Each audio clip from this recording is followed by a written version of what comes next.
আসসালামু আলাইকুম ওয়া রাহমাতুল্লাহি ওয়া বারাকাতুহু। আলহামদুলিল্লাহ, আজ ঐতিহাসিক জায়গা ভাঙর সুলতান আসগর আলী রহমাহুল্লাহ হুজুরের স্মৃতি বিজড়িত এলাকা, সেই ভাঙরের পবিত্র জায়গায় বিজয়গঞ্জ বাজারে ভাঙর কাশীপুর এই অত্র এলাকার ফুরফুরা শরীফ আহলে সুন্নাত ওয়াল জামাতের কমিটি নেতৃত্ববৃন্দদের পরিচালনায় আজকের এই জনসভা হয়েছে। বিষয়টা নিশ্চয়ই আপনারা দেখতে পাচ্ছেন, ওয়াকাফ বাঁচাও, ওবিসি সংরক্ষণ বাঁচাও, মাদ্রাসা শিক্ষা বাঁচাও। অবশ্যই আমার পূর্বে পীরজাদা বাইজিদ আমিন সাহেব আলোচনা করেছেন, তার আগে আমাদের সম্মানীয় শিক্ষক মহাশয় তিনিও আলোচনা করেছেন। একটা কথা মনে রাখবেন, এই যে লড়াইয়ে আমরা নেমেছি, বেঁচে থাকার নামটাই হলো লড়াই করা। বেঁচে থাকতে গেলে লড়াই করতে হবে। আজকে যে বিষয়টা পুরো ভারত জুড়ে চর্চা চলছে সেটা হলো ওয়াকাফ। এই ওয়াকাফ নিয়ে সংক্ষেপে আমি আপনাদের কাছে দুই একটা কথা বলছি। প্রথমে আমি এটা বলি, এই ওয়াকাফ সম্বন্ধে আমার কওমের মুসলিম সম্প্রদায়ের হাজারো লাখো মানুষের জানা নাই ওয়াকাফটা কি। একটু মন দিয়ে শুনবেন ভাই, কেন বিষয়টা আমাদের জানা দরকার। আমরা যদি না জানি, আগামী দিন নতুন করে আবার কিছু গাদ্দার ছদ্মবেশী মুনাফেক আসবে, আপনাদেরকে নতুন করে আবার নিলামে তোলা হবে, আবার ধোঁকা দেওয়া হবে, আবার বিক্রি করা হবে, আর আপনারা অতি সামান্য পয়সাতে বড় সহজে বিক্রি হয়ে যাবেন। এই জায়গা থেকে দাঁড়িয়ে যদি আপনারা রুখে না দাঁড়ান, টিপ যদি না ধরেন, আমি মনে করি এ কথা বলাটা আমার অপরাধ হবে না। আপনাদের পরের প্রজন্ম, নিউ জেনারেশন, ছেলে মেয়ে বাচ্চা যারা আছে, তারা আপনাদেরকে কখনো মাফ করবে না। এমন যেন মনে হবে যে এই বাচ্চা কোনো মুসলিম ঘরে জন্ম নেওয়াটাই অপরাধ করে ফেলেছিল। কেন এদের বাপ দাদুরা, এদের মা বোনেরা, এদের আত্মীয়রা তারা সজাগ সচেতন নয় বলে আজকে বারবার আমরা ঠকতে ঠকতে এমন একটা জায়গায় আমাদের বাচ্চাদেরকে পৌঁছাতে যাচ্ছি যেখান থেকে ঘুরে দাঁড়াবার আমাদের বাচ্চাদের কিন্তু আর উপায় থাকবে না। দুনিয়ায় দুমুঠো খেয়ে বাঁচবে কি, তার থেকে বড় বিষয় দুনিয়ায় এক আল্লাহকে মানতে পারবে কি, প্রফেট মুহাম্মদ রসুলকে মেনে চলতে পারবে কি, প্রকাশ্য করতে পারবে কি, নামাজ মসজিদে পড়তে পারবে কি, হাইয়া আলাস সালাহ হাইয়া আলাল ফালাহ বলতে পারবে কি, কুরআন পড়তে পারবে কি, মুখে দাড়ি মাথায় টুপি দিতে পারবে কি, মা বেটিরা হিজাব পর্দা রাখতে পারবে কি। এই অস্তিত্বের লড়াইয়ে কিন্তু আজ আমরা নেমেছি। তাই প্রথমে আমাদের জানা দরকার এই ওয়াকাফটা কি। খুব ভালো করে শোনেন, ওয়াকাফ বিষয় যদি আমরা না জানি তাহলে আমাদেরকে বোকা বানাতে খুব সহজ হবে। মনে রাখবেন, ইতিপূর্বে এই দেশে একজন রাজা ছিল যার নাম আকবর। নামটা শুনতে মুসলমান হলো, কিন্তু সে ছিল একটা হতভাগা। কোরআনের বিরুদ্ধে একটা দ্বীন ইলাহি বলে কিতাব বার করেছিল। সে আকবর দেখেছিল আমি সবাইকে বোকা বানাতে পারলো, এই খেটে খাওয়া, এই লেবার শ্রেণী, মাথায় টুপি না থাকতে পারে, পরনায় জুব্বা না থাকতে পারে, মাদ্রাসার চৌকাঠে পা না দিতে পারে, কিন্তু এই মুসলিম সমাজকে কোরআনের বিরুদ্ধে নিয়ে যাওয়া এত সহজ ব্যাপার হবে না। এরা গান যাত্রা ফাংশনে চলে যাচ্ছে, এদের অন্যায়, কিন্তু কোরআনের বিরুদ্ধে হাত উঠলে আমি আকবরেরকে, আমার অস্তিত্বকে মিটিয়ে দিতে এই মুসলমান কিন্তু এক পা পিছপা হবে না। তাই হতভাগা আকবর দ্বীনে ইলাহি ঘোষণার আগে বড় প্ল্যান মাফিক কোটি কোটি টাকা দিয়ে মুফতি খরিদ করেছে, মৌলানা খরিদ করেছে, পীর সাহেব খরিদ করেছে, তৎকালীন সময়ে এক শ্রেণীর মানুষ সবাই নয় খরিদ করেছে। তাদের দ্বারা দিয়ে মুসলিম সমাজ যখনই অন্যায়ের বিরুদ্ধে দাঁড়াতে যায়, তখনই এই সকল ছদ্মবেশী আলেম উলামা, মুফতি মৌলানা গুলোকে তাদের সামনে দাঁড় করিয়ে দেওয়া হয়। এরা তখন আকবরের পক্ষে বিভিন্ন দলিল খাটিয়ে আকবরের গদি টিকিয়ে বাঁচিয়ে রাখার ষড়যন্ত্র করেছে। কিন্তু এক মুজাহিদ দাঁড়িয়েছিল, হযরতে মুজাদ্দিদ আল-পেশানি, তিনি কিন্তু আকবরের বিরুদ্ধে সংগ্রাম করলো এবং তিনার পক্ষে যারা হকপন্থী আলেম উলামা ছিল তিনারাও দাঁড়ালেন। সংখ্যা অল্প হতে পারে, কিন্তু মুজাদ্দিদ আল-পেশানি ফতে হয়েছিলেন। আকবরের নাম নিশানা মিটে গেছে। আজও পৃথিবীর মানুষ কোটি কোটি আকবরের নাম নিশানা জানে না, তার আস্তানা কোথায়, তার দরগা কোথায়, তার কোথায় সমাধি জানে না। কিন্তু মুজাদ্দিদ আল-পেশানির কাছে কোটি কোটি মানুষ আজও ছুটে ছুটে যাচ্ছে, কেন? তিনি হকের পক্ষে ছিলেন। তো মনে রাখবেন, কেন্দ্রে যে সরকার আছে, আজকের এই জালিম, অত্যাচারী, স্বৈরাচারী, সংবিধান বিরোধী, দেশ বিরোধী, ভারতবাসী বিরোধী এই যে সরকার, এই সরকারও হয়তো আগামী দিন হাজারো লাখো উলামাদেরকে খরিদ করে নেবে। তারা আপনাদের কাছে আসবে, বুঝাবে না কেন্দ্র সরকার তোমাদের ক্ষতি করছে না। তাই আমি জানাতে চাইছি, ওয়াকাফটা কি আগে জানুন।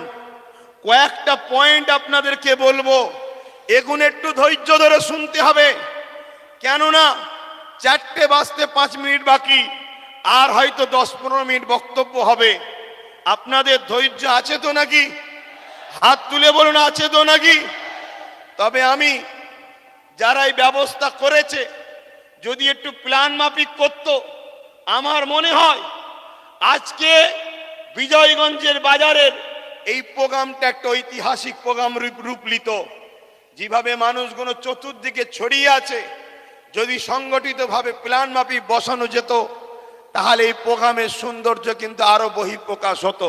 তো যাক, আমরা প্রোগ্রাম সুন্দর করে ভোট লুটতে আসিনি। আজকে কথা শুনছেন, আমরা এসেছি আমাদের নিউ জেনারেশন, আমাদের পরের প্রজন্মকে ধ্বংসের মুখে ঠেলে দিয়ে যেতে পারি না।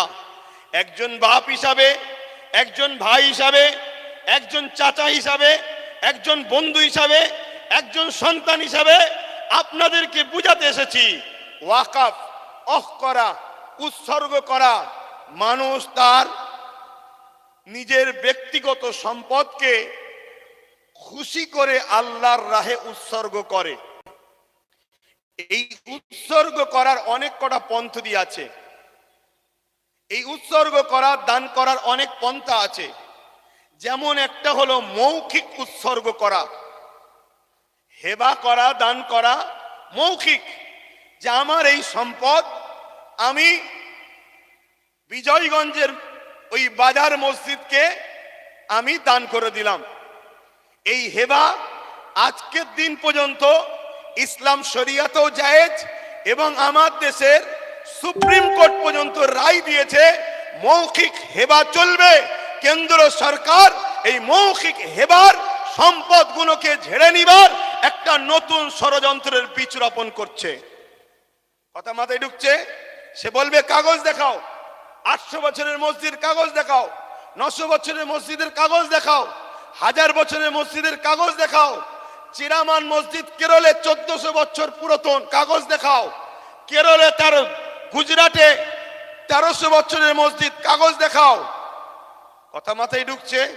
তাহলে হেবা করার, দান করার, অফ করার পদ্ধতি আছে। আমার কথা মাইকে বুঝছেন? একটু মন দিয়ে শুনুন ধৈর্য ধরে। ব্যাপারটা না জানলে আপনাদের ইন্টারেস্ট আসবে না। আর ব্যাপার যদি জেনে যায়, আমার বিশ্বাস আমার কেন্দ্র সরকার যাকে গুরু বলে মানে, আমেরিকার ডোনাল্ড ট্রাম্পকেও নিয়ে এলো, ভারতের ইতিহাসে ওয়াকফকে নিতে পারবে না, এটা চ্যালেঞ্জ দিয়ে যাচ্ছি আমি আপনাদের কাছে।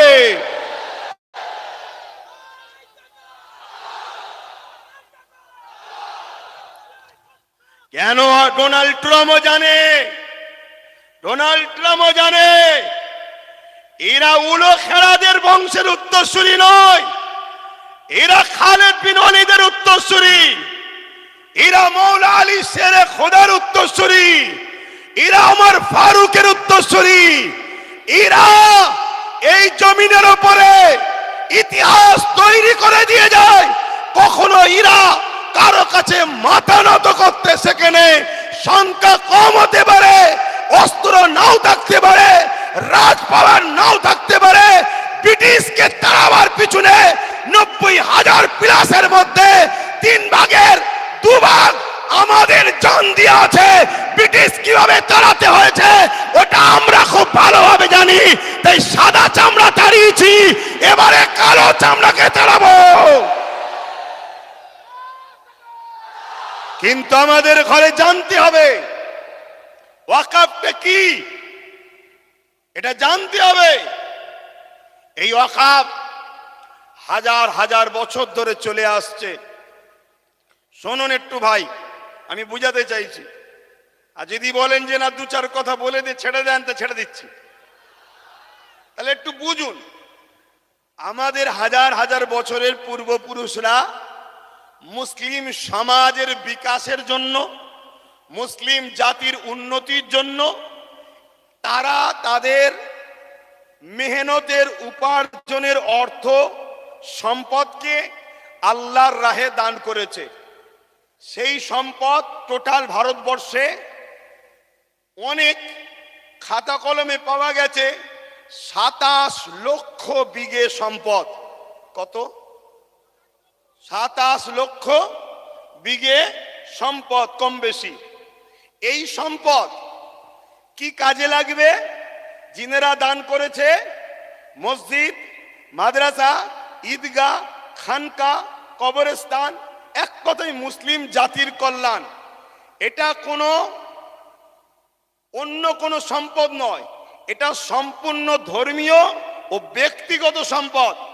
ইসলামে যেমন নামাজ একটা পার্ট, রোজা একটা পার্ট, হজ একটা পার্ট, যাকাত একটা পার্ট, ঠিক তেমন ইসলামেরই একটা পার্ট মানুষের সেবায় দান করা। এইটা দান করেছে। এই সম্পদ দীর্ঘ বছর ধরে চলে আসছে। এই সম্পদকে ঠিকভাবে নিয়ন্ত্রণ করার জন্য, এই সম্পদকে হেফাজতে রাখার জন্য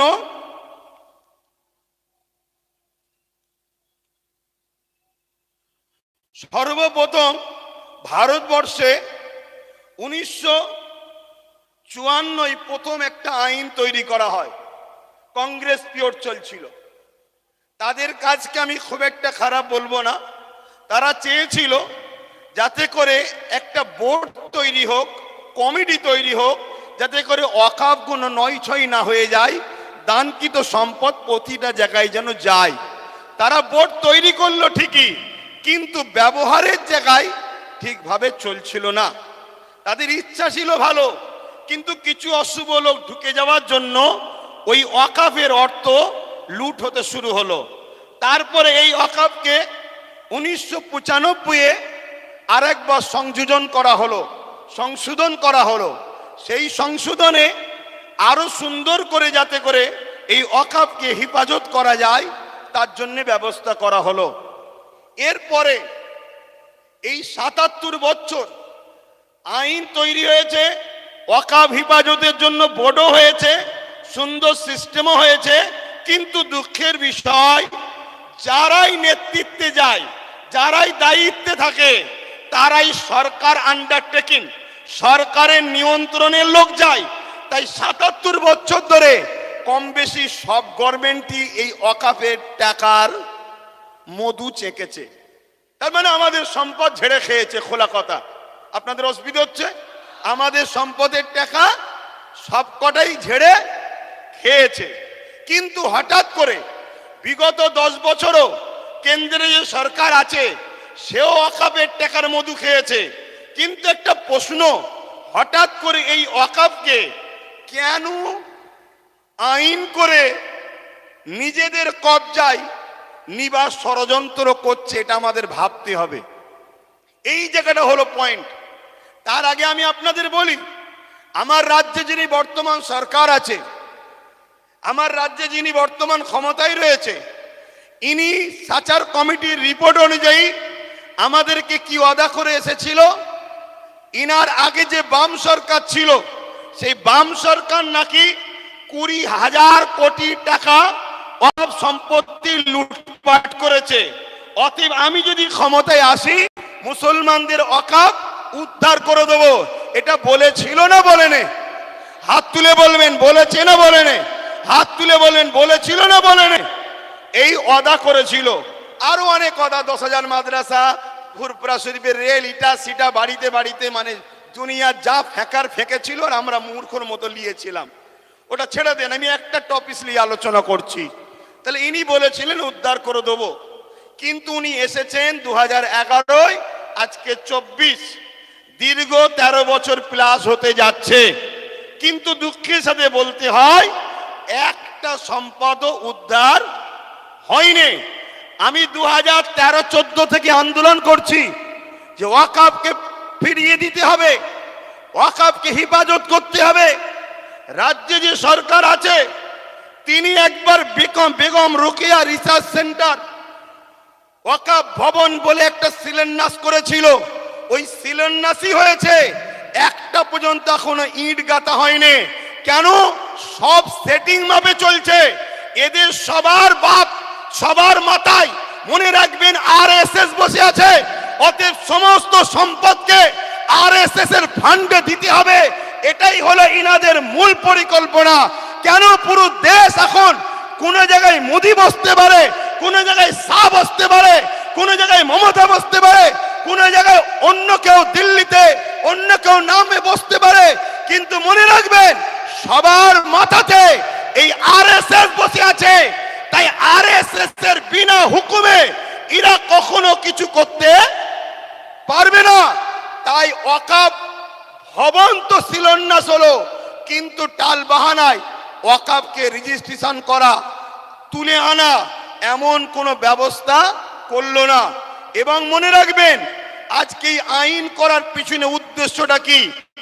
এই আইন করার পিছনে উদ্দেশ্য হলো, এখন দেখে দেখে অনেক বিষয় পড়তে গেলে অনেক সময় লেগে যাবে। ৭৭ বছর ধরে কম বেশি সবাই খেয়েছে, এই টুকটুক টুকটুক করে সবাই খেয়েছে। কেন্দ্র সরকার চাইছে টুকটুক করে খেয়ে লাভ নাই, সব তো আমার হাতে, সব তো আমার হাতে। প্রধানমন্ত্রী আমার, স্বরাষ্ট্রমন্ত্রী আমার, সব আমার। কোর্টকে আইন অবশ্যই সম্মানের, কিন্তু কোর্টের মধ্যে অনেক জজও আমার, লয়ারও আমার। প্রেসার দিয়ে অনেক কিছু করে নেব। তার প্রমাণ হলো 1.5 ঘন্টার মধ্যে সাম্বালের মসজিদের জন্য আদেশ চাইলো, সঙ্গে সঙ্গে দিয়ে দিল। আচ্ছা, আমার কলিকাতার সেই বোনটা কোথায়? আরজি করেন কোথায়? আরজি করেন। আজকে সেই বোন ইনসাফ পেল না। 1.5 ঘন্টার মধ্যে মসজিদের তলায় কি আছে খোঁড়ার জন্য রায় পেয়ে যায়। এটা কি সেটিং ছাড়া অন্য কিছু হতে পারে? এটা সেটিং ছাড়া অন্য কিছু হতে পারে? এইভাবে কেন্দ্র সরকার দেখছে টুকটুক করে খেয়ে হবে না, টুকটুক করে নিয়ে হবে না। সবই তো আমার, প্রত্যেক জেলার প্রত্যেক রাজ্যের সিএমও তো আমাদের, প্রত্যেক জায়গার ডিস্ট্রিক্ট ম্যাজিস্ট্রেট শুরু করে সব দপ্তরই তো আমাদের। অতএব এই সুযোগে ওয়াকফ 2024 সংশোধনের নামে ওয়াকফ সম্পদকে পুরো কবজা করে নাও। 44টা 1995 এর যে আইন হয়েছিল তা থেকে 44টা চেঞ্জ করতে চেয়েছে। তার মধ্যে কয়েকটা রিপোর্ট আপনাদের বলছি। সর্বপ্রথম ধর্মের মধ্যে বিভাজন করতে চেয়েছে, বলতে চেয়েছে শিয়া সুন্নি দুটো বোর্ড হবে। বিজেপি চায় যত মুসলমান টুকরো টুকরো হবে, ভাগ ভাগ হবে, তত বিজেপির ফায়দা হবে। তাহলে শিয়া সুন্নি দুটো ভোট করতে চেয়েছে। যারা বলে এক দেশ এক ভাষা এক ভোট, তারা আবার হঠাৎ করে ওয়াকফকে দুটো ভাগ করছে কেন? আমাদের মধ্যে টুকরো টুকরো ছোট ছোট করে দিতে চাই। এর মধ্যে চেয়েছে 20 জনের কমিটি ছিল সেন্টারে, সেটাকে 21 জনের কমিটি করতে চাইছে। 11 জন অমুসলিম ভাইকে ঢুকাতে চাইছে। আমি সম্মান, শ্রদ্ধা, ভালোবাসা রেখে, সম্প্রীতি রেখে আমার অমুসলিম ভাইদের বলবো, ভাই মনে দুঃখ নেবেন না। এটা আমার ছেলের সম্পদ, এটা আমার ছেলের রুজি রুটি, এটা আমার বাচ্চার হক। আপনি মেরে নেবেন না আমার সোনার ভাই। আপনার দেওবত্ত সম্পদ আছে, সেখানে যদি আমরা মুসলমান বলি আমাদেরকে ঢুকাতে হবে। খ্রিস্টান ভাইদের সম্পদ আছে, আমরা মুসলমান যদি বলি সেকুলারের নামে ধর্মনিরপেক্ষ দেশ আমাদেরকে ঢুকাতে হবে। এটা অন্যায় হবে। কেন? দেওবত্ত সম্পত্তি হিন্দু ভাইদের, তাদের বাচ্চাদের অধিকার, তাদের ধর্মীয় অধিকার, তাদের সংস্কৃতি অধিকার, সেখানে যেমন আমার যাওয়াটা উচিত হবে না। তাই আমার অমুসলিম ভাইদেরকে বলবো, কেন্দ্র সরকার আজকে আমার বাচ্চার রুটি কাটতে চাইছে, আমার মসজিদের আজান বন্ধ করতে চাইছে, আমার ধর্মীয় কালচারকে মিটাতে চাইছে। তাই খারাপ নেবেন না, আমাকে কমনাল মনে করবেন না। আমি সত্য কথা বলছি, আমার অধিকার কেন্দ্র সরকার মেরে নিতে চাইছে। তাই 21 জন কমিটির মধ্যে 11 জন অমুসলিমকে ঢুকাবে। তাহলে সংখ্যা গুরু অমুসলিম হয়ে গেল। যে কোনো সময় বাকি 10 জনকে ল্যাং মেরে বাদ দিয়ে দেবে। তাহলে ওয়াকফের মধ্যে আমাদের আর কেউ রইল? জোরে বলেন। কেরলের 14 বছরের মসজিদ নিলাম করে কর্পোরেশনদের হাতে তুলে দিতে অসুবিধে হবে? গুজরাটের 13 বছরের মসজিদ ভেঙে ওটাকে ওয়াকফ কর্পোরেশনদের হাতে, আদানি আম্বানির হাতে তুলে দিতে অসুবিধে হবে?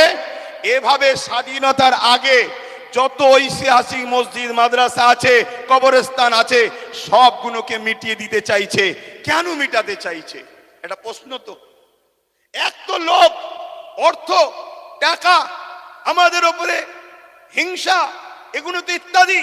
কিন্তু বাস্তবটা শুনুন। বাস্তব বলে এটাই, এনআরসি এনপিআর করে মুসলমানদের ঘরে বিদেশি বলে তাড়াবার চেষ্টা করেছিল। আফগানিস্তান, পাকিস্তান, বাংলাদেশ বিভিন্ন রাজ্য থেকে অমুসলিম ভাইরা এলে তারা নাগরিকত্ব পাবে, মুসলমানরা পাবে না, এই বলে বিভাজন করতে চেয়েছিল। সেই জায়গায় আমি বলেছিলাম অবশ্যই দিন কোনো আপত্তি নাই।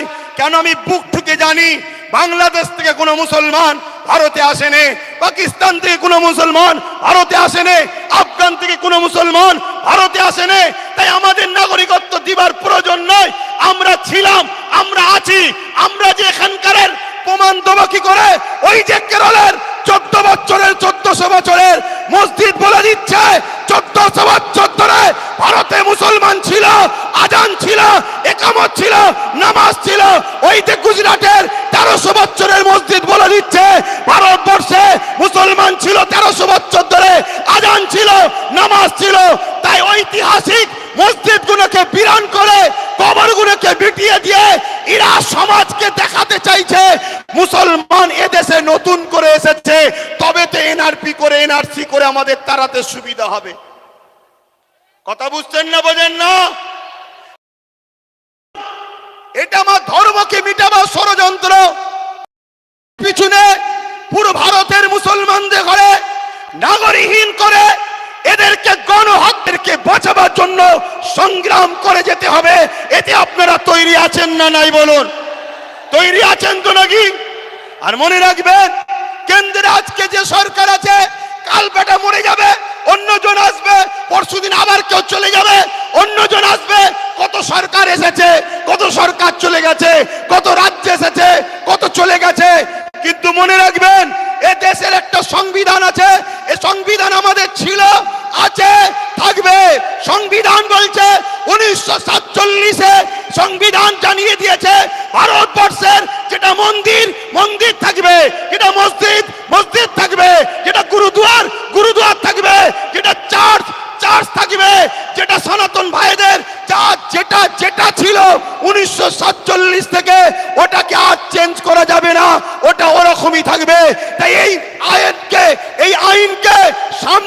আমি বলতে বাধ্য হচ্ছি, কেন্দ্র সরকার শুধু ইসলাম মসজিদ মাদ্রাসার বিরুদ্ধে নয়, কেন্দ্র সরকার আমার দেশের সংবিধানের বিরোধী লেগেছে। অতএব সংবিধান আগে না কেন্দ্র সরকার আগে? জোরে বলেন, জোরে বলেন। তা সংবিধানকে বাঁচাবার স্বার্থে কেন্দ্র সরকারের বিরুদ্ধে আমাদেরকে বুকে তাজা খুন দিয়ে হলো লড়াই করতে কারা পারবেন? উঠে দাঁড়ান, উঠে দাঁড়ান। আমার দেশের সংবিধানের বিরুদ্ধে যে কথা বলবে, আমার দেশের সংবিধানকে যে মিটাতে চাইবে, আমরা তাকে মূল গোড়া থেকে মিটিয়ে দেওয়া রাজি আছেন। কেন অনেক কষ্ট করে এদের স্বাধীন হয়েছে। হাজারো মুসলমান, হাজারো হিন্দু, হাজারো আদিবাসী, হাজারো দলিত, হাজারো শিখ, পাঞ্জাবিদের রক্তের বিনিময়ে এদের স্বাধীন হয়েছে। অতএব সেই দেশের সংবিধানকে নিয়ে আজকে তুমি হতে পারো প্রাইম মিনিস্টার, কিন্তু তোমার অধিকার নয় আমার দেশের সংবিধানের উপরে হাত দিতে পারে। ঠিক না বেটি? এখানে আর একটা ছোট্ট কথা বলবো। আজ গাড়ি পূজাই করে করে সুলতানে হিন্দের দরবারে যান আপনারা। কি গো, জানতো নাকি? ছোট করে দেবো, টাইম কি হচ্ছে? শোনেন, অসুবিধা হচ্ছে আপনাদের। আমি আন্দোলনে নামিনি, নেমেছি যখন এর সাত শেষ দেখে ছাড়বো। কিন্তু আপনারা আছেন তো নাকি? আছেন তো নাকি? মনে রাখবেন। আচ্ছা, এই আন্দোলনটা করবেন কার সাথে? না, এই আন্দোলনে কাদেরকে সাথে নিয়ে আন্দোলন করবেন? বলুন কাদেরকে? বিগত ৭৭ বছর যারা ঝেড়ে খেয়েছে তাদের ঘরে? আরে খাওয়া তো শিখালো ৭৭ বছর ধরে তারা। একটা ছোট্ট কথা বলি শোনেন। পাড়ায় চোর পড়েছে, শুনছেন তো? পাড়ায় চোর পড়েছে, সবাই বলছে চোর ধরো, চোর ধরো, চোর ধরো। ওই ভিড়েতে চোরও ঢুকে যে বলছে চোর ধরো, চোর ধরো, চোর ধরো। শুনছেন না শোনেন নে? আমরা কতটা নসিব ফাটা। নিজেদের অকাপ বাঁচাবার জন্য একটা চেয়ারের পায়ারও দরকার আছে না নাই? চলো বলে আছে না নাই? মনে রাখবেন, তাই আমাদের ঘরে এখানেও দরকার, ওখানেও পাঠাতে হবে। যখনই সংবিধান বিরোধী কিছু কথা হবে তখনই তারা লড়বে। আজকে বলুন, আব্বাস সিদ্দিকী ভুল করেছিল? ভুল করেছিল। এই গত দুদিন আগে পার্লামেন্টে আমার পশ্চিম বাংলার বিধানসভায় ওয়াকফ নিয়ে আলোচনা হচ্ছিল। বড় বড় দাঁড়িয়ে রাখা মৌলী সাহেব কলকাতায় দাঁড়িয়ে বড় বড় ফুটানি দিচ্ছিল। ওর মধ্যে ঢুকে একটা ওয়াকফের পক্ষে কথা বলেনি, একটাও কথা বলেনি। আমি আপনাকে রিপোর্ট বলে যাচ্ছি। কেন? ও যদি কথা বলে পরের বারে টিকিট পাবে না, পরের বারে টিকিট পাবে না। তাহলে এইরকম যে মুসলমান আমাদের মাথায় বসে থাকে, তাহলে আমাদেরকে লুটবে না তো কাদেরকে লুটবে? তাহলে এর জন্য আমাদের দোষ আছে না নাই? তাই আগামী দিন বাচ্চাদের ভবিষ্যতের স্বার্থে, কেন ওয়াকফ হলো সব থেকে বড় ইস্যু, এটা যদি মিটে যায় তোমাদের সব অস্তিত্ব মিটে যাবে। ওয়াকফ যখন থাকবে না, তুমি ভারতের আগে দেশ ছিলে, প্রমাণ দেখাতে পারবে না। আরে তোমার মসজিদে থাকার পরও প্রমাণ দেখাতে পারছো না। তারপরে মনে রাখবে, তখন তোমাকে বলবে যদিও থাকে থাক, ভোটটা দিতে পারবে না। শুনছেন না শোনেন না? এ বিরাট বড় নাটক, অনেক বড় চেন চলছে। মনে রাখবেন, বিগত দিন যা বলেছি আজকে সেটা ঘটছে না ঘটেনি। আজকে যেটা বলছি যদি ঘুমিয়ে থাকো, অগ্রাহ্য করো, তাহলে আগামী দিন কিন্তু কোনো ঘটবে। তখন কিন্তু আব্বাস সিদ্দিকী আর বলার জন্য থাকবে না। এটা বলে দিয়ে গেলাম। এ লড়াই আমাদের জীবন মরণের লড়াই, এ লড়াই আমাদের বাচ্চাদের লড়াই। মুসলমান আমার কওমের ভাইরা, ওটা অন্য সমাজের মানুষের সঙ্গে ওয়াকফ নিয়ে নিজেরা বন্ধুর মতো আলোচনা করো। তাদেরকেও বুঝাও যে ভাই, এ লড়াই কোনো হিন্দু মুসলমানের লড়াই নয়, এ লড়াই অন্য কোনো জাতি ধর্মের বিরুদ্ধে লড়াই নয়। এটা কেন্দ্র সরকার বিভাজন লাগাতে চাইছে। এ লড়াই আমার অধিকার, আমার যেটা গণতান্ত্রিক রাইট, আমার সংবিধানের রাইট, এই রাইটকে কেন্দ্র সরকার লুটছে। এটা মানুষকে বুঝাও। আজকে ছোট্ট একটা কথা বলি, আজকে আজমির শরীফে নাকি হিন্দু ভাইদের কোনো একটা বিশ্বাস শিবলিঙ্গর কি ধর্মীয় একটা কিছু ব্যাপার আছে। আমি ভাই কারো ধর্ম নিয়ে বেশি কথা বলা পছন্দ করি না, এটা প্রেমের জিনিস। কিন্তু আমি আমার হিন্দু ভাই সনাতনী ভাই শ্রদ্ধার সাথে জানাচ্ছি, বলুন তো ভাই, যখন গাজা খাজা গরিবে নওয়াজ হুজুরের রওজা তৈরি হয় আজ থেকে প্রায় 800 বছর আগে, আলাউদ্দিন খিলজি তখন ছিল, তখন তো হিন্দুস্তানে হাজারো লাখো হিন্দু ভাইয়েরা ছিল, আজমিরেও ছিল, কই তখন তো কেউ কথা তোলেনি যেটা আপনি শিবলিঙ্গর আমাদের তীর্থভূমি আছে সেটাকে ভেঙে কেন আপনি করলেন? তারপরে আরো অনেক হুকুমাতরা এসেছে, কই কখনো তো কোনো হিন্দু ভাই সনাতন ভাই আওয়াজ তোলেনি। তারপরে ইংরেজ এসেছে, আজকে আমার দেশে এই বিজেপির অটল বিহারী বাজপেয়ী সাহেব এসেছে, কই তখন তো আওয়াজ ওঠেনি। এটা শুধুমাত্র আমাদেরকে ব্রেন ডাইভার্ট করছে, হিন্দু ভাইদের করে বোকা বানানো হচ্ছে। শ্রদ্ধার সাথে বলছি, আপনারা নিশ্চয়ই জানেন এলআইসি কে বিক্রি করে দেওয়া হয়েছে। এলআইসি তে চাকরি গেছে কাদের? খারাপ নেবেন না, এলআইসি মুসলমানরা চাকরি করে না, আমার হিন্দু ভাইদের চাকরি গেছে। হকারকে বন্ধ করে দেওয়া হয়েছে, কাদের কাছে চাকরি বলুন? আমার হিন্দু সনাতন ভাইদের। শুনুন আমার হিন্দু ভাইরা, সনাতন ভাইরা, শ্রদ্ধা দিয়ে বলছি, যতটা আপনি ভারতকে ভালোবাসেন আমিও ততটা ভালোবাসি। আমি আপনাকে ছোট করছি না, তবে আমার ধর্ম বলছে দেশকে ভালোবাসা, তাই দেশের জন্য মরা এটা আমাদের জন্য পুণ্যের কাজ। দেশকে আমরা এতটাই ভালোবাসি, তাই আপনাদেরকে শ্রদ্ধার সাথে জানাচ্ছি, মনে রাখবেন রেল বিক্রি হয়ে গেল, জিনিসপত্রের দাম কিভাবে চলছে, একটার পর একটা, কারেন্ট থেকে শুরু করে এয়ার থেকে শুরু করে এয়ারপোর্ট থেকে শুরু করে সব বিক্রি হয়ে যাচ্ছে। তাই আইকে চোখকে ঘোরাবার জন্য এই সব ষড়যন্ত্র চলছে। আসুন আমার সনাতন ভাই, আদিবাসী ভাই, দলিত ভাই, সাঁওতাল ভাই, শিখ ভাই, পাঞ্জাবি ভাই, ভারত আপনার, ভারত আমার, ভারত আপনার, ভারত আমার। আমি বলছি ভারত আপনার, আপনার আপনার আপনার, আমি আপনার ভাই, আমারও ভারত। আসুন মিলেমিশে যেভাবে ব্রিটিশের কালো থাবা থেকে আমার দেশকে আজাদ করেছি, এই সকল অশুভ যারা দেশকে লুটছে এদের হাত থেকে আমরা দেশকে আবার নতুন করে ফিরিয়ে সুন্দর করে সাজাবার জন্য কাঁধে কাঁধ মিলিয়ে চলি। মনে রাখবেন আমার সনাতন ভাই, আদিবাসী ভাই, দলিত ভাই, সাঁওতাল ভাই, ভারতবর্ষ হলো একটা গাছ, একটা গাছ, একটা বট গাছ বলেন আর যে কোনো গাছ বলেন, একটা শক্তিশালী বড় গাছ। এই গাছের অনেক শিকড় আছে, এই শিকড়ের নাম একটা সনাতন, একটা আদিবাসী, একটা দলিত, একটা সাঁওতাল, একটা বাগদি। মনে রাখবেন আমার ভাইরা, একটা শিকড়ের নামও মুসলমান। যদি একটা শিকড় কাটে গাছ দুর্বল হবে, অর্থাৎ দেশ দুর্বল হবে। মনে রাখবেন আমরা কারো দয়াতে খাই না, আমরা খাই রাজ্জাক আল্লাহর দয়াতে খেয়ে থাকি।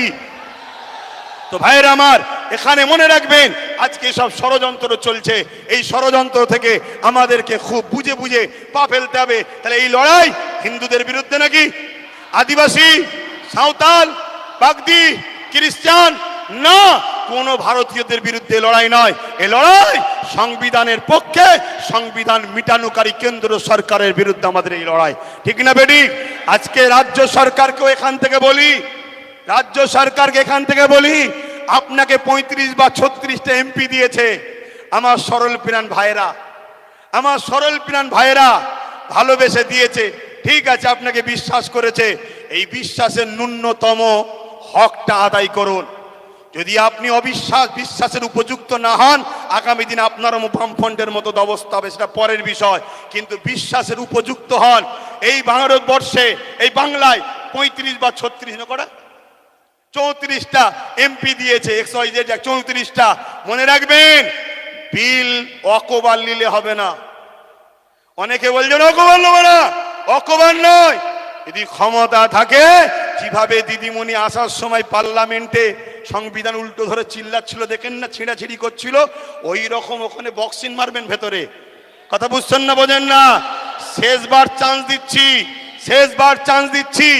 এই লড়াই সংবিধানকে বাঁচাবার লড়াই, শুধু মুসলমানদের লড়াই নয়, সংবিধানকে বাঁচাবার লড়াই। আপনি সংবিধানের স্বার্থে করেন, আমাদের ভালো যদি নাও চান, কমসে কম সংবিধানকে তো ভালোবাসেন, সংবিধানের স্বার্থে করেন। আরেকটা কথা রাজ্য সরকারকে বলে যায়, সেটা হলো এটাই, আপনার অনেক আইবি লোক আছে, পুলিশ বন্ধুরা রয়েছে, খবর আপনাদের কাছে চলে যাবে ঠিকই। শ্রদ্ধার সাথে বলছি, যে ওয়াদা করেছিলেন ওয়াকাফ ফিরিয়ে দাও, ফিরিয়ে দেব, এই ওয়াকাফকে ইমিডিয়েটলি ফিরিয়ে দেন।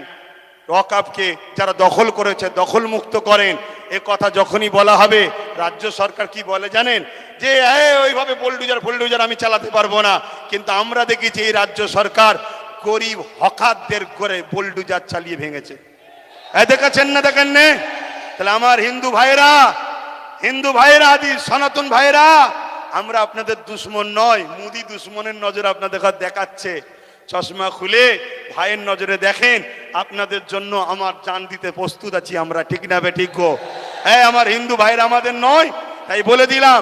তবে মনে রাখবেন, যদি কেউ মনে করেন যে আজ মনে হয় মুসলমানরা ফেঁসে গেছে, কেন সেন্টারে আমাদের, রাজ্যে আমাদের, সব জায়গায় আমাদের, তাহলে আমি বলবো সত্য এমন একটা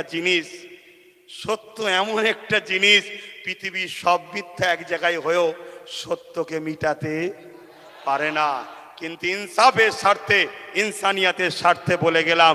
যাক, আমি সংক্ষেপ করছি, শেষ কথা আপনাদের কাছে বলি, আগামী দিল থেকে বলুন, এ লড়াই কি এখানে শেষ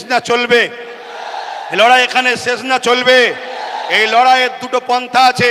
একটা পন্থা হলো সংবিধান অনুযায়ী, সংবিধান যেভাবে রাইট দিয়েছে, সংবিধানের বাইরে গিয়ে আমি তাহলে নাই। সংবিধান অনুযায়ী কলিকাতার রাজপথ ধরে এই আন্দোলন পুরো দরকার হয়, একেবারে যেভাবে দখল নিয়েছে ওভাবে দখল নিতে হয়, লিয়া হবে। ঠিক আছে না বেঠিক? কথা বলেন, দরকার আছে না নাই? তো মনে রাখবেন, এই লড়াই চলবে, কিন্তু সংবিধানের ডায়েরির মধ্যে থেকে, সংবিধানের আন্ডারে থেকে, সংবিধানের বাইরে গিয়ে নয়। আর একটা কথা বলি, আপনারা বোকার মতো ছুটবেন না। ওই জায়গায় বললাম, চোর ভিড়ে ঢুকে বলছে চোদ্দার। যারা আন্দোলন করছে বিগত দিন তাদেরকে দেখা গেছে, যারা ওয়াকফ ঝেড়ে খায় তাদের মুখে মুখ দিয়ে গুজুর করেছে। আমার একটু ভাষা খারাপ ভাই, কারণ আমার ছেলে শুকিয়ে আছে, তো আমার ছেলে তো খেতে পাই না, আমি তো গার্জেন, আমার বাচ্চা শিক্ষা পাই না, আমার বাচ্চা গরিব, আমার বাচ্চা কলকাতায় হোস্টেল পাচ্ছে না, পড়তে পাচ্ছে না। অথচ কলকাতায় 33 খানা এতিমখানাকে দখল করে রেখেছে শাসক। 33 খানা এতিমখানা রয়েছে কলকাতায়, ভিআইপি জায়গা রয়েছে। ওই জায়গাগুলোতে সব বিভিন্ন প্রমোটিং হয়ে যাচ্ছে, কোটি টাকা লেনদেন হচ্ছে রাজ ক্ষমতার জোরে। এমনি বলিনি যে রাজ ক্ষমতা দরকার, আরে আব্বাস সিদ্দিকী আসবে না, ওই নওশাদকে দিয়েছে, ওটাই থাকবে তোদের সাথে। আমি আমার যেটা করছি করব, কিন্তু তোমাদেরকে ভাবাচ্ছি, তোমরা ভাবো আজকে বিধানসভায় এতগুলো তো মুসলিম এমএলএ রয়েছে, এমপি রয়েছে। এই গত পরশু দিনে আলোচনা হয়েছে, কারো মুখে কথা নেই।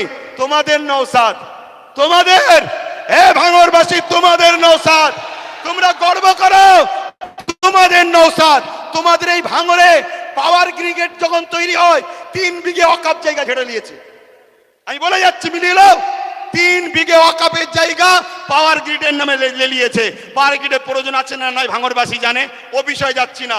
আরো জায়গা আছে তো, কিন্তু ওয়াকফ নিবি কেন? কথা বুঝে আসছে? আমি একটা ছোট্ট কথা বলবো, অনেকে বলতে পারে নওশাদ কি করলো। আমি একটা কথা বলবো, ওর আমি বড়, আমার ধর্মীয় হিসাব অনুযায়ী ও আমার জুতো ঘুরিয়ে দিতে হবে। ওর বড় ভাই আমি, সম্মানের দিকে। কথা বুঝে আসছে? আমি ওর নাম করতেছি না। আমি একটা ছোট্ট কথা বলবো, ভাঙড়ে এয়ারপোর্টের নামে জমি নিতে গেছিল, জানেন তো? নিতে পেরেছে? এটা তোমরাই তোমাদের নিজেদের তকদিরকে, আল্লাহর হুকুম তো বটে, করেছো ভালো। কি যদি ও না থাকতো, অন্য কেউ থাকলে একদিন সই করে জমিলে লাখ হাজার মুসলমানদের ঘরে উচ্ছেদ হয়ে যেত। কথা মাথায় ঢুকছে? কিন্তু ওই নেশার ঘোর এখনো কাটেনি। শুধু একটাই করো, যেখানে মুসলমান গ্রুপ বেশি হয় কেস দিয়ে তুলে দাও, নাই ভোটাভুটিতে ভাগ করে দাও, আর না হয় জমি অধিগ্রহণের নামে কেড়ে দাও। তো ভাই, আমি আর কথা বাড়াবো না। আগামী দিন আপনারা আমার সাথে আছেন তো নাকি? কথা বলুন, আছেন তো নাকি? একেবারে সত্য হাত তো, এটা একদম কোনো ধোকা নয় তো। অনেক কষ্ট করে যেতে হবে, গাঁড়ের পয়সা খরচ করে। সরকার নয়, আমি সরকারি ফান্ড নেই, আর আমাকে পিছন থেকে সরকারও দেয়নি যে আব্বাস তুমি একটু নেমে যাও। আমাকে বলুনি, শুধু ওইদিকে বলো না, 8 আনা যে খাবে সেও চোর, 1 টাকা যে খাবে সেও চোর। কথা বুঝে আসছে না নাই? তো সেই জায়গায় হাত নামান। আগামী দিন ভাই আমার, সবাইকে একটু সংগঠিত হতে হবে। মা বোনেদের যে ওয়াকফ আমাদের বাঁচাতে গেলে কত গণতান্ত্রিক প্রক্রিয়ার সংগ্রাম যেমন, আর একটা হলো কি, লাঠি তৈরি করতে হবে। লাঠি বোঝেন না? হ্যাঁ, যেখানে বিল হচ্ছে সেখানে যদি আপনার লোক থাকে বিল ধরে ছিঁড়ে ফেলবে, বেশি কথা বললে চেয়ারের উল্টো দিক দিয়ে দেবে। হয় দরকার আছে না নাই? হ্যাঁ, কেন তুমি সংবিধান বিরোধী কাজ করছো? এর জন্য লোক দরকার আছে। আর এই ত্যাগ স্বীকার করতে আপনার একটা জিনিস করতে হবে কি, নিজেদের মধ্যে আমি বড় হব, আমি বড় হব, আমি বড় হবে স্বপ্ন ছাড়তে হবে। নিজের বাচ্চার ভবিষ্যতের জন্য আসো, সবকিছু কুরবান করো, লোভ লালসা কুরবান করো, চিটিংবাজি ধোকাবাজি কুরবান করো। দু চারটে গাদ্দারি করেছে বলে চিন্তা করনি, মনে রাখবে ও গাদ্দার দিলে চিন্তা করার দরকার নেই। আল্লাহ যেটা করে ভালোর জন্য করে, পচা ঝাঁট বেরিয়ে যায় ভালো, কারো জন্য কোনো কিছু আটকায় না। তো যাক, কেন্দ্র সরকারের বিরুদ্ধে আমাদের এই সংগ্রাম আজ থেকে শুরু হলো 6 ডিসেম্বর, আগামী দিন চলতে থাকবে। শেষ কথা আবার বলি, বাবরি মসজিদ ইনশাল্লাহ, বাবরি মসজিদ ইনশাল্লাহ, বাবরি মসজিদ ইনশাল্লাহ, বাবরি মসজিদ ইনশাল্লাহ। হাত লম্বা করে তুলে বলুন, হবে ইনশাল্লাহ, ইনশাল্লাহ। নারে দিবে ভারতবর্ষ, ভারতবর্ষ, ভারতবাসীর ঐক্য, ভারতবাসীর ঐক্য, ভারতবর্ষের সংবিধান। নারে দিবে। পুলিশ বন্ধুদের সঙ্গে আমাদের কোনো রাগ নেই, তারা আমাদের বন্ধু, তারা আমাদের বন্ধু। কিন্তু অশুভ লোকের হাতে ক্ষমতা চলে যাওয়ার জন্য পুলিশ বন্ধুরা বাধ্য হয় পরিবার, চাকরি, নিজের জানের হেফাজতের জন্য আমাদের উপরে লাঠিচার্জ করতে বাধ্য হয়। কথা বুঝে আসছে? তারা আমাদের বন্ধু, তারা কখনো চায় না, তারও তো ঘরে মা বোন বউ বাচ্চা আছে, তারাও তো একটা বদদুয়ার কথা মনে করে যে হাই লেগে গেলে, বদদুয়া লেগে গেলে শেষ হয়ে যাবে, আমার ছেলের ক্যান্সার হয়ে গেলে কি হবে। তাই তারা জুলুম করতে চায় না, কিন্তু বদমাইশ লোকের হাতে ক্ষমতা চলে যাওয়ার জন্য বদমাইশি করছে। কথা বুঝে আসছে? তো যাক, চিন্তা করার কিছু নেই। আমি এখানে সংক্ষেপ করছি, আস্তে আস্তে ঘরে যাবেন, আস্তে আস্তে ঘরে যাবেন। মনে রাখবেন, এ দেশ আমাদের ছিল, আছে, থাকবে। সংবিধান ছিল, আছে, থাকবে। সরকার আছে, পড়ে যাবে। কেন্দ্র সরকার যেটা করছে অন্যায় করছে। আসুন ছোট করে একটু দোয়া, আল্লাহুম্মা আমিন, আল্লাহুম্মা আমিন। আয় আল্লাহ, হাবিবের খাতির রহমত করে দয়া করে আমাদের এই চেষ্টাকে আপনি কবুল করেন। আমরা ভুল করেছি আল্লাহ, বারবার সেকুলার নামে ভণ্ডগুলোকে বিশ্বাস করে মেহনত করে তাদের জন্য লড়াই করেছি, ভাই ভাই খুনোখুনি করেছি, মারপিট করেছি।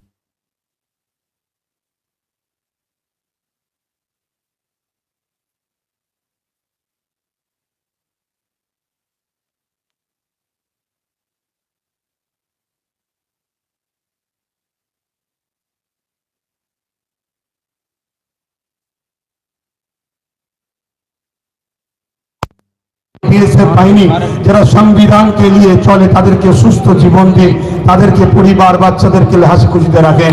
আমার দেশের সনাতনী হিন্দু, জৈন, খ্রিস্টান, শিখ, পাঞ্জাবি, বৌদ্ধ, সমস্ত ধর্ম বর্ণের ভাষার মানুষ সবার মধ্যে মানব বন্ধন দিন, সবাইকে মিলেমিশে রাখেন।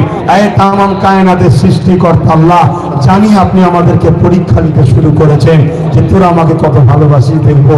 আল্লাহ, আপনার পরীক্ষায় যেন আমরা নিজেদের জানকে দিয়ে হলো এই জালিমের গদিকে তুলতে পারি, এই ক্ষমতা আপনি আমাদেরকে দেবেন আল্লাহ। আয় আল্লাহ, আপনি আমাদেরকে পরীক্ষা নিচ্ছেন, পাশাপাশি আপনার কাছে ভিক্ষা চাই, আপনি আমাদেরকে আরো কামিয়াবি দেন। এখান থেকে দোয়া আছে আমার ছোট ভাইকেও আপনি কামিয়াবি দেন, আরো যারা নাই প্রাণ সত্যের সাথে কাজ করছে তাদেরকেও কামিয়াবি দেন। মালিক, ধোঁকাবাজ, চিটিংবাজ, প্রতারণাকারী, ছদ্মবেশী মুনাফিক মুসলমানদের থেকেও আমাদেরকে সতর্ক থাকার তৌফিক দেন। আমার রাজ্যকে সুন্দর রাখুন, ভালো রাখুন, নিরাপদে রাখুন। প্রশাসন বন্ধুদেরকে আল্লাহ তাদেরকে সুন্দর জীবন দেন, তাদের উপর অনেক চাপ প্রেশার, তারপরেও দোয়া চাই মালিক তাদের পক্ষ থেকে যারা নিরপেক্ষভাবে কাজ করে তাদেরকে ভালো রাখবেন। আর যদি কেউ গায়ের জোর, পাওয়ারের জোর দেখায় মালিক, তার বিচারও আপনার কাছে দিলাম না, আপনি তাদের বিচার করবেন। এই সাধারণ মানুষকে আপনি হেফাজত করবেন, এই সংগঠনের ছেলেদের প্রচেষ্টাকে কবুল করুন। আমিন। লা ইলাহা ইল্লাল্লাহ মুহাম্মাদুর রাসূলুল্লাহ। আসসালামু আলাইকুম।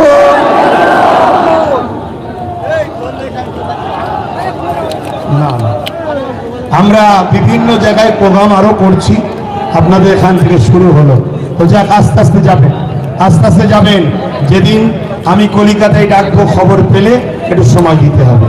আশা রাখছি, আশা রাখছি। আস্তে আস্তে যান, আস্তে আস্তে যান। আসসালামু আলাইকুম।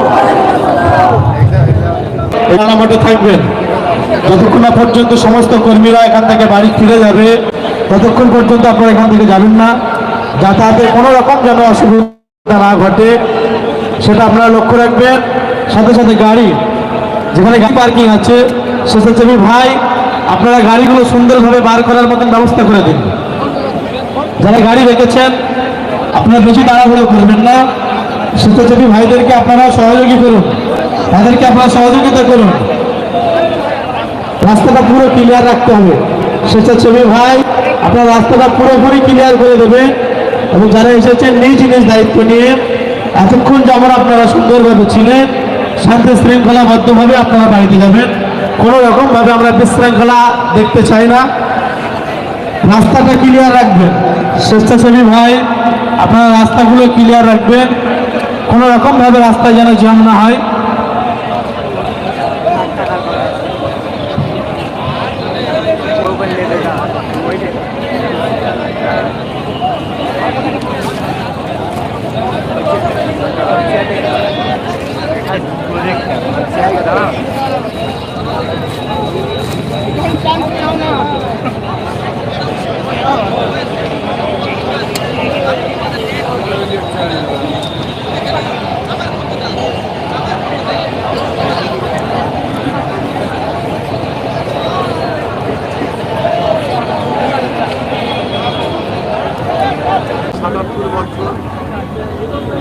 পেয়েছে এবার কেন্দ্র সরকার তাই আমার বিধানসভা নয়, আমার থেকে আমার আহলে সুন্নাত ওয়াল জামাতের যে ফিল্ড আছে তাদের পরিচালনায় এই জনসভা ডাকতে হয়েছিল। সেখান থেকে একটাই মেসেজ দেবো, সংবিধান বিরোধী যে কাজ করে সে দেশের প্রাইম মিনিস্টার হোক আর দেশের ধর্মগুরুই হোক, এমনকি আপনার স্বীকৃতি হলো সংবিধানের ওপরে কেউ 1947-এ দেশ সেই জায়গাতে বলেছে যেটা যেভাবে ছিল মসজিদ মসজিদ, মন্দির মন্দির, যেটা যা ছিল সেটা থাকবে। এটা নিয়ে কোনো ভাঙাভাঙি এলিয়ে নিজেদের মধ্যে বিভাজন করা চলবে না। এটা কেন্দ্র সরকার করতে চাইছে। জাতি ধর্ম বর্ণ হিন্দু মুসলিম মুসলিম সবাইকে এক হয়ে কেন্দ্র সরকার যে দেশকে ক্ষতি করছে তার বিরুদ্ধে আমাদেরকে এক হতে হবে।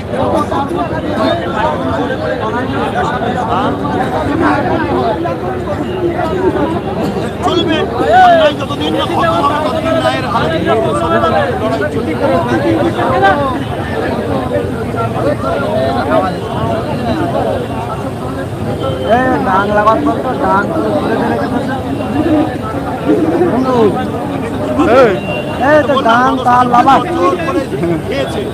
আজকে রাজ্য কেন্দ্র সরকার এই রাস্তায় হেঁটে পুরোটা লিখে লেখা সব ছেড়ে শেষ করতে চাইছে। এটা তো আমাদেরও দোষ আছে। আমরা বিশ্বাস করেছি যাকে, সেই ক্ষমতায় যে আমাদেরকে ছুরি মেরেছে। আর বিশ্বাস নয়, নিজেদের পায়ে নিজেরা তৈরি হও, নিজেদের ক্ষমতা তৈরি করো, নিজেরা ক্ষমতা তৈরি করো। সেগুলোর কাকে বলা হয়? দেশের প্রধানমন্ত্রী স্বাধীনতার পর থেকে একটা বিশেষ সম্প্রদায় হচ্ছে, ঠিক আছে হোক, আমাদের আপত্তি নেই, কিন্তু তার উপমুখ্যমন্ত্রী উপপ্রধানমন্ত্রী কেন করতে পারছে সেকুলার বলা হয়? সেকুলারের নামে যারা ভণ্ডামি করেছে এদের থেকে দূরে থেকে নিজেদের ঐতিহ্য, নিজেদের সংবিধান যে রাইট দিতে পাশাপাশি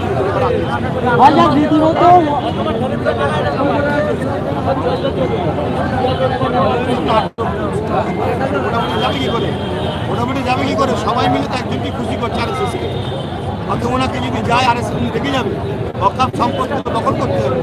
এটা একটা নাটক দেখা মুসলিম করতে দরকার, আবার যাতে না রেগে যায় সেটাও দরকার। খুবই চেষ্টা করি।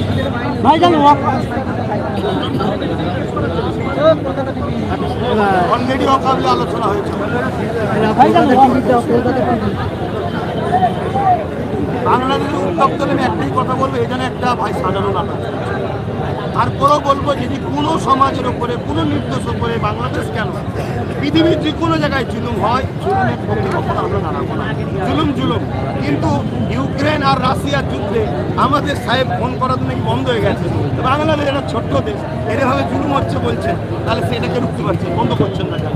এই যেন একটা নাটক চলছে, ওইটাকে দেখে একটা অন্য রাজনীতির গেম বারবার পাকিস্তান পাকিস্তান বলতে পারছে না।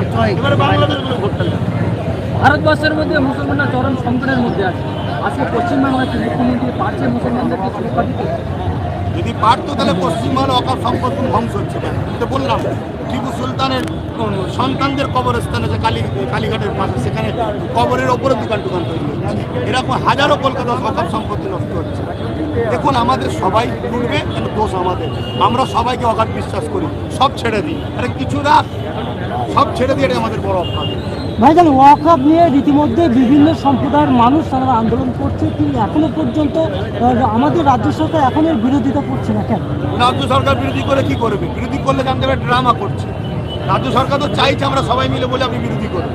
ওনার বিরোধীর একটাই রাস্তায় 34টা এমপি যেন যেদিন বিল পাসের জন্য ডাকবে বা কিছু আলোচনা, তারা যেন যে প্রকাশ্য বিরোধী করে। এবার কংগ্রেসের পুরো দেশে যেখানে আছে, আরও যাদের দল আছে, বামেদের যেখানে আছে, সবার বিরোধী করা দরকার। বক্তব্য হওয়া বা রাস্তায় নেবে আন্দোলন করা, এটা করতে পারবে কেন? ওনারাও তো কম বেশি অকাপের সম্পদকে ছেড়ে রেখেছে। তার তথ্য আমার কাছে রয়েছে, কাগজপত্র সব, কিন্তু সময়ের অপেক্ষায় তথ্য করে বলতে পারলাম না।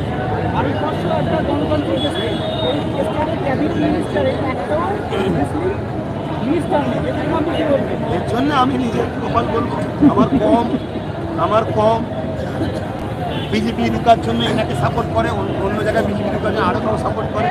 আরে কাউকে রুকার জন্য কাউকে সাপোর্ট করে লাভ নাই। যদি মনে হয় আমার উপকার হবে তবে সাপোর্ট করবো, কারো ক্ষতি হবে তো থেকে দূরে সরে যান। এই তো কথা।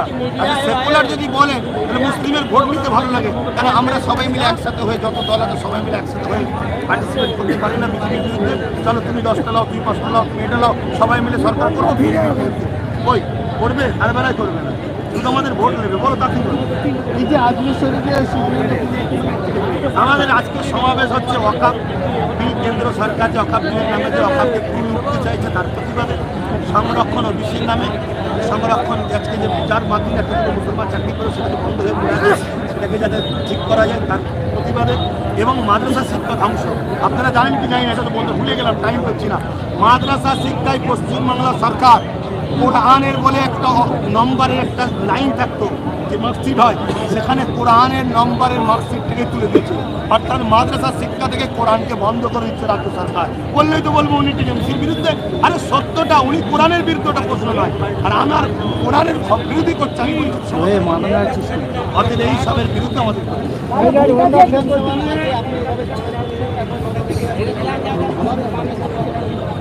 না। এর আগে লোকসভা গেছে, আমি তো কথা বলিনি। কিন্তু আজকে আমার ভালোবাসার যারা ভালোবাসার সংগঠনের দায়িত্ব আছে, আমি তো আলো সুন্দর করে আমার চালি, সবাই রিকোয়েস্ট করছি বারবার, বিশেষ করে আমাদের রাজ্যের যিনি সাধারণ সম্পাদক বর্তমান বিদ্যুৎ বাইকিনা বিষয়, তিনিও রিকোয়েস্ট করেছে, দেখুন আপনি কথা বলুন। কেন আমি কথা বলিনি? অনেক আমি যা বলার তো বলে দিয়েছি, নতুন করে কি বলবো? কিন্তু ইমানি দায়িত্ব মনে হয়েছে যে আজকে অকাশ লুটছে। এটা লুটতে পারলে অন্য লুটার এটা লুটার মধ্যে আসমান পার্থক্য। পুরো মুসলিম সমাজের অস্তিত্বকে ভারতের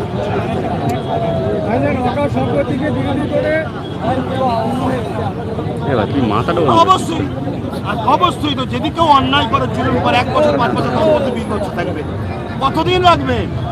একদিন যখন এই জলামুখী খাটবে, তখন যেমন শূন্য হয়েছে আপনাকে শূন্য হতে দেবে। আপনি 34টা এমপি পেয়েছেন, কে দিয়েছে? জনগণ কিছু তো। আর আপনি নিজে স্বীকার করেছেন মুসলমানের জন্য আমি বেঁচেছি, গত তার আগের এমপি ভোটেতে আপনি নিজে স্বীকার করেছেন। তাহলে এবারে অকাপের বেলায় আপনি বিধানসভায় কিংবা লোকসভায় গিয়ে সেখানে আন্দোলন করার মতো করুন। কেন কেন্দ্র সরকার যে বিল পাস করছে ওটা সংবিধানের বিরুদ্ধে। আপনি সংবিধানকে বাঁচাবার জন্যই কথা বলুন।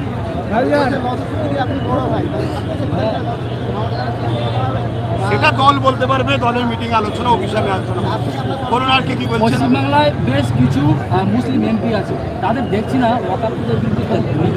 তারা কথা বললে পরে বার টিকিট পাবে না, দিদিমণি টিকিট দেবে না, কারণ দিদিমণি ওয়াকফের পক্ষে নয় তো, শুধু ওয়াকফ বলে ভোটটা শুধু নিয়েছে আমাদের থেকে।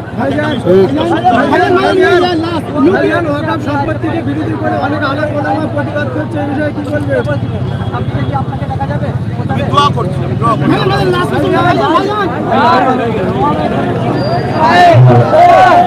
অসংখ্য ধন্যবাদ। যে সমস্ত মিডিয়া ভাই এসেছে, অসংখ্য ধন্যবাদ। আহলে সুন্নাত ওয়াল জামাতের পক্ষ থেকে প্রশাসন বন্ধু সত্যি আপনাদেরকে কৃতজ্ঞতা জানাতেই হয়, কারণ সেই দুপুর থেকে নিয়ে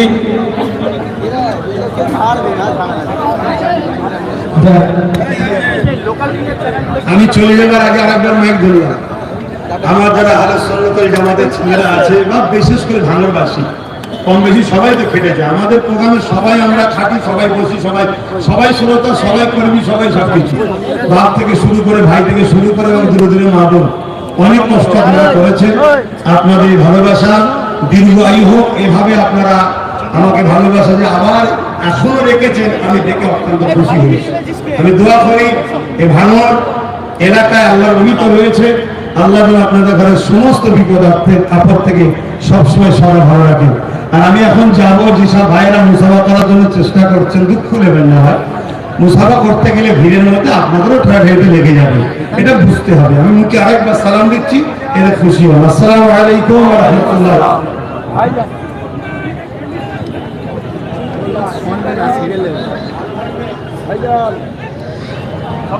প্রশাসন বন্ধুদের সত্যি আমরা কৃতজ্ঞতা স্বীকার করতে হয়, কারণ তারা দূর থেকে নিয়ে যেভাবে আমাদেরকে সহযোগিতা করেছেন, যেভাবে আমাদের পাশে দাঁড়িয়েছে, শেষ টাইমে আমরা আবারও তাদের কাছে সহযোগিতা কামনা করছি। আপনার রাস্তাটা যেন ক্লিয়ার হয়ে যায় সেটা আপনারা একটু দেখবেন দয়া করে। সাথে সাথে